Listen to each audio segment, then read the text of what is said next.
Hi, it's Steffi. Welcome to my channel. I am going to talk today about sinking funds and emergency savings.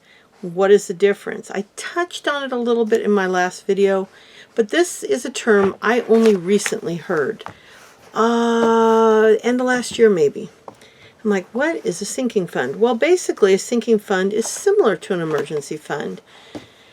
But the difference is, for a sinking fund, it's meant to plan for purchases. In other words, Christmas is a popular one. People open those Christmas club accounts, and they'll put in so much per paycheck. Like if they want $1,000 for Christmas, they'll divide it by their paychecks and have that much put into the Christmas club a week. If you're going to buy a new car in a year and you need a down payment, if you are going to remodel your kitchen and you're saving for that.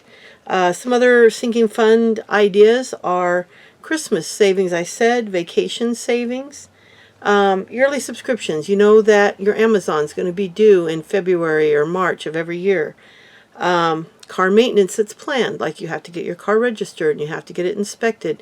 Maybe it needs an oil change a couple times a year if you drive it a lot. Oil can go a long time now. If you only drive it very little, you can go longer. Home maintenance, you're going to have to do. If you know that once a year you have to have them come out and clean your ducts, and well, that's not usually every 3 years, but have them come out and maintain. I know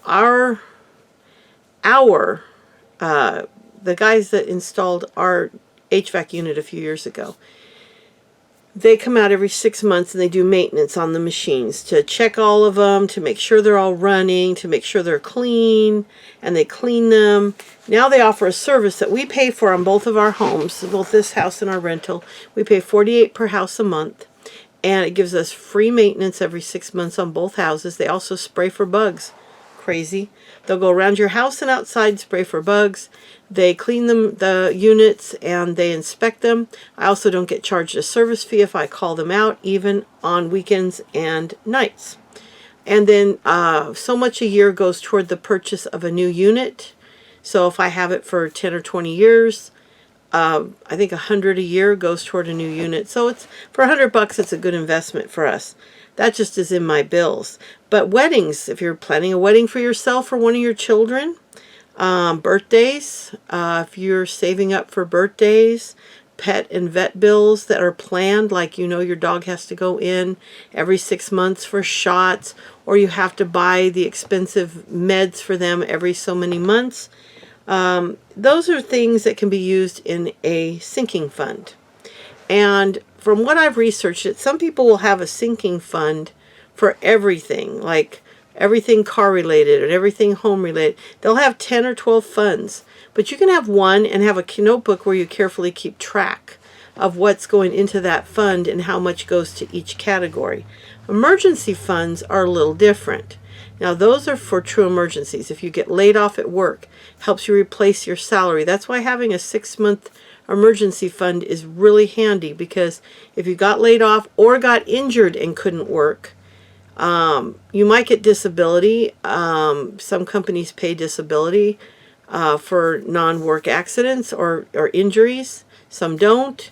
You have that money to help you to if you have a major car repair that's not planned for in your sinking fund because it's the transmission falls out or something. That's what the emergency fund's for. If you get hurt and you have a big doctor bill, or you have to have a surgery. I had to take out a loan back in 2010 when I had to have my gallbladder out, because they would not do the surgery till I gave them the $3,000 down. I'm dead serious. So we had to take a loan from the credit union that was attached to his work at the time. We had to take out a $3,000 loan so that I could get gallbladder surgery, and that didn't cover everything. There were still other debts that came up after the surgery. So that, if the water heater blows, if your stove dies, you have to get it repaired or replace it. Those are all things that your emergency fund covers. So if you have a good emergency fund and you stockpile your food, and I'm not talking prepper stuff here, I'm just saying, if you use ketchup, and you use it fairly regularly, have 3 bottles, one you're using. When you open the second one, buy another one. So you always have 2 spares. And I learned this from a friend. I was at her house and she was cooking, and she says, oh no, we're out of Parmesan cheese. Well, for me back then, that meant there was no Parmesan cheese. We were going to the store. She leaned over, opened a cupboard, and there were 2 more or 3 more Parmesan cheeses sitting on her shelf. That was mind blown for me. Like, what? So as soon as I could afford to start doing that, I did it on the things we use the most. Now I pretty much, anything we use, I have at least 1 spare. You know, I have peanut butter and jelly for the kids. I always have a couple extra jellies, a couple extra peanut butters, and I always have 2 loaves of bread for them, even if one's in the freezer. Toilet paper, we have quite a few packages of toilet paper, even before COVID. I always had a lot of toilet paper. I love Clorox wipes because I use them to wipe down my bathroom in between big washes. So I always had like 2, 3 packs. Except when that hit, I was out of toilet paper and I was out of the wipes. The one time I let my self not keep them stocked up. And boy, I learned a hard lesson. So I've been real careful. I always have 2 or 3 detergents. I always have a spare or 2 deodorants, toothpaste, whatever. Shampoos, body wash. Anything that we use, we have at least 1, maybe 2 or 3 spares if it's something that we go through pretty quickly. And then we replace the spare as we use. Once you get the set amount you want, like you want 3, every time you use, you pull 1 off the shelf, you replace it. That way you keep to the same amount. You don't, and you just have a little place in your cupboard, like you could paint chalkboard paint inside your cupboard door. I've done that on one door, and that's where we write things. Now that I have the phone, I put it in my notes. But before cell phones, we've been in this house 20 years, we painted the inside of one of our old cupboards with chalkboard paint and kept chalk in there, and we would write it in there, and it was great. So that's part of having an emergency fund. Have a little bit of emergency stuff, you know, the stuff you use every day, whether it be car maintenance stuff like oil, or if it's, you know, toiletries, food. Of course, not perishable food, unless you keep a few things in the freezer. But those are the 2 different funds, sinking funds and emergency funds. Now, if you're like most of us, and we were this way a while back, there was always more month than there was money, many times. So an emergency fund, my mother-in-law would tell me, you need to have a rainy day fund. And I'm like, every time I get one, it rains. And it was the truth. I'd get 200 or 300 in the bank, a car would break down. And, you know, we never could get enough to get us through more than one emergency. And then we had to start all over. And with 4 kids living in Southern California, it was hard. So right now, that is important that you save an emergency fund.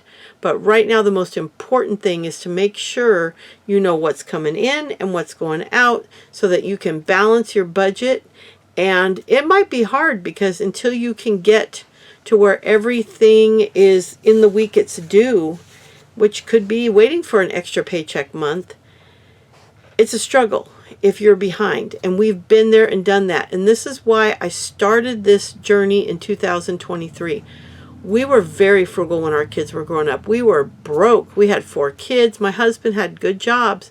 But in Southern California, even the last, our oldest son is 42. Our youngest child, he's 33, going to be 34 this year. And then we have 2 daughters that are 38 and going to be 40. So it was tough, and there was never enough money for an emergency fund. We never could get the money together for one. But I stayed at home. I did not work outside the home. Now I can sell online and do stuff that we couldn't do back in those days because we didn't have internet. But now that the kids are grown and David's gone up considerably in his salary, we were not being responsible with our money. We weren't. We were paying our bills. We were doing that part. All our bills come out automatically. Everything except the mortgage, and that'll get back to that again once I get my emergency fund up. I always like to have 1 month of living expenses in my bank account, and then I just replace it. I'm going to get back to that very quickly. but we were eating out too much. We were spending too much at the grocery store. We were going to thrift stores, and we didn't go to stores and spend too much. But we'd go to thrift stores and yard sales and buy a bunch of crap to resell, but we'd also buy a bunch of crap for ourselves. And we don't need any more crap, so it's getting sold. We're going to be purging our property. We have way too many buildings full of stuff that is great stuff, but we don't need it, and it needs to go. So I thought 2023, let's purge our home and let's save our money and get to the place where we can get emergency fund, and I guess we'll get also some sinking funds, and get back to living frugally, not because we're poor or broke or we can't afford things, but to grow our money, to be able to save, to be able to maybe invest. My husband wants to retire as early as, at least somewhere between 65 and 67. He's going to be 62 this year. And if we kept at the same rate we were going, that was not going to happen. He'd be working till he was 70. And that's not right. That's stupid. And so we had to go hitting the brakes on the spending and say no more. So I said no spend, low spend, and that's very dramatic, and I understand that. We will eat out occasionally, but we won't be eating out once a week, twice a week, every month anymore. We were eating out once to twice a week, every week, and we'd spend about $200 to $400 a month, depending. And now that prices have gone up so high, oh, it's terrible. It's ridiculous how much food is. So we want to spend more responsibly. We want to save. And we want to get out of the habit of buying stuff that we haven't thought through. And there's been many times I've seen something online. Oh, somebody recommends a book. Well, instead of what I do now, and I've been doing for about 2 years, I go to Amazon, I pull that book and put it in my cart. Then I go to my cart and save for later. And every so often I go through that cart and I delete the things that I don't remember even why I picked them. And if there's a couple I still really want, when I can budget them in, and it's not that much, like a book for $5, because I always buy my books used, then I'll maybe pick one up. But I'm trying to be less impulsive, and I'm trying to make myself wait and think before I buy. So anyway, that's the difference between a sinking fund and an emergency fund. One is for planned future expenses. One is for unplanned emergency expenses. And you can have just a huge emergency fund. Absolutely. And that's what a lot of people do. One big emergency fund, you save up your 6 month, and then you save up another 6 month, and you just have a bunch of money in there that it's for emergencies, but also you put your car insurance money in there and all that. You can do either one, at least to start, and then as things get easier for you. Now, if you have credit card debt, then that's another thing you're going to want to tackle. But that's not part of this discussion right now. But that's how you can use being frugal to get you out of debt. And as you pay off debts, you can pay off more debt. And it's kind of the Dave Ramsey snowball thing. And we got out of $100,000 worth of debt. And I'll talk about that later, what we ended up in a mess and how we got out of it. And it's a bad place to be. And it's unfortunately so easy for people to end up in dramatic debt nowadays. And by the way, part of that was a car payment, because debt is so easy to get. It's so easy to get credit cards. It's so easy to get car loans. It's so easy to get loans that it's easy to get into a lot of debt and not really realize what you're doing. And all of a sudden you're over your head. Have you seen that commercial where that guy says, "Help, I'm in debt up to my eyeballs. Somebody help me." And it's about loans, I'm sure. But, it's not uncommon. So the best thing you can do is get your budget down, and we're going to talk about all these things. For now, I wanted to do the first video telling you how I budget, second budget explaining a little bit about sinking funds and emergency funds, and they will go into my budget, and I will explain how much I'm putting into these things when I do my monthly recaps. Like, what have I saved this month toward an emergency fund? And I'll be honest with you, right now, we're going to do an emergency fund first. We're going to put 6 months emergency fund in the bank as fast as possible. If we have something come up like car insurance or something like we have to pay, it'll come out of the emergency and we'll keep putting money in there. I'm not worrying about sinking funds right now, but it is something I want to do, but that might be toward the end of this year or maybe even next year. Although we'll see. It depends on what we can pull off this year. I may change my mind. If I can get up to that 6-month emergency fund, I might leave that where it's at and start the sinking funds. But first you got to figure out what you need to put in your sinking fund, because everybody's different. Everybody, you know, somebody might have tuition for school.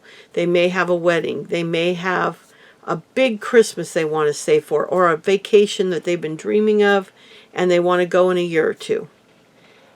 And some vacation companies will actually let you make payments as well, so you can put it in your budget as a bill. But I would hope you wouldn't be doing anything that big right now if you are not balanced in your budget. Because that's what we need to do, is get balanced in our budget, have it not be upside down, and then we can save an emergency fund of at least 3 to 6 months.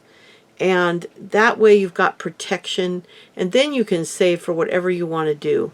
Because I want to make saving as much fun for us as spending used to be. And that's my goal. I want to make purging stuff and selling it more fun than spending was when we bought it. So that's my goals for this year. So anyway, I'm doing about 17 minutes today, so I'm going to let you go. But just wanted to do a video on this, and I'm going to be doing a ton of videos, and like I said, every month I'll do a recap on the first of each month about the last month. So I'll be back soon. Talk to you later. Thank you so much. Bye.